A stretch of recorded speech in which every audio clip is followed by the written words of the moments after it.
কতজন আহত? বাংলাদেশ বাংলাদেশ বাংলাদেশ এখানে আমাদের উপর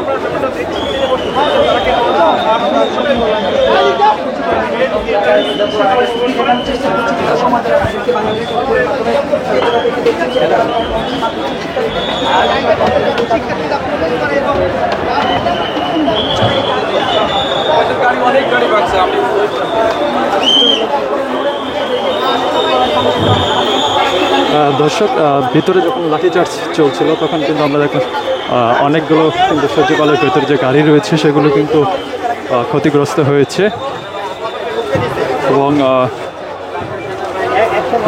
লাঠিচার্জের কারণে কিন্তু অসংখ্য শিক্ষার্থী কিন্তু আহত হয়েছে এবং সেই সাথে ভেতরে যে সচিবালয়ে কর্মকর্তাদের যে গাড়িগুলো আছে সেগুলো অনেক গাড়ি কিন্তু ক্ষতিগ্রস্ত হয়েছে।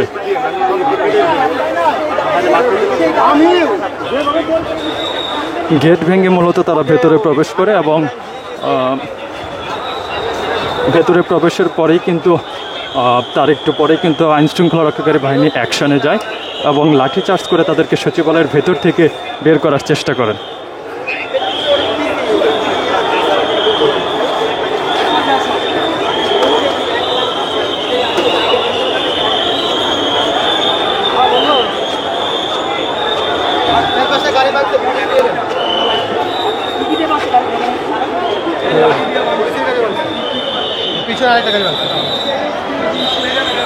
দর্শক, আপনারা দেখতে পাচ্ছেন যুব ক্রীড়া মন্ত্রণালয়, জাতীয় ক্রীড়া পরিষদ এর একটি গাড়ি ভাঙা হয়েছে এবং পাশের একটি গাড়ি ভাঙা হয়েছে এবং পিছনে যদি আপনারা লক্ষ্য করেন তাহলে পিছনে আর একটি গাড়ি কিন্তু ভাঙা হয়েছে।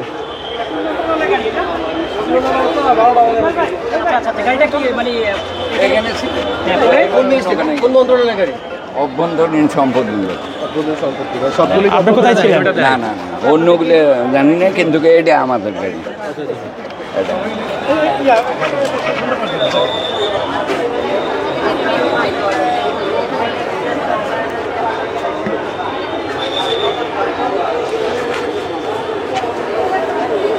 দর্শক, অসংখ্য শিক্ষার্থী কিন্তু সচিবালয়ের সামনে এসেছিলেন এবং তারা তাদের দাবি আদায়ের লক্ষ্যে অবস্থান করছিলেন। অবস্থানের পরবর্তী সময়টিতে আমরা দেখতে পাই যে তারা সচিবালয়ের গেট ভেঙে তারা কিন্তু ভেতরে প্রবেশ করে। দর্শক, দেখতে পাচ্ছি যে এখানে আরও বড় একটি গাড়ি, এটিও কিন্তু ভেঙে ফেলা হয়েছে এবং যদি আপনারা লক্ষ্য করেন তাহলে দেখবেন সচিবালয়ের ভেতরে শুধু পড়ে আছে জুতা।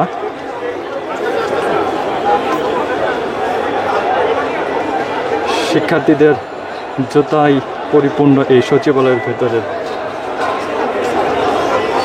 চিত্র আপনারা দেখতে পাচ্ছেন। দর্শক, শিক্ষার্থীদেরকে আইনশৃঙ্খলা রক্ষাকারী বাহিনীর পুলিশ সদস্য এবং বাংলাদেশ সেনাবাহিনী তারা একত্রে লাঠিচার্জ করে এবং তার পরবর্তীতে তাদেরকে বের করে দেওয়ার চেষ্টা করছেন। আমরা সচিবালয়ের ভেতরের অবস্থা আপনাদেরকে দেখানোর চেষ্টা করছিলাম।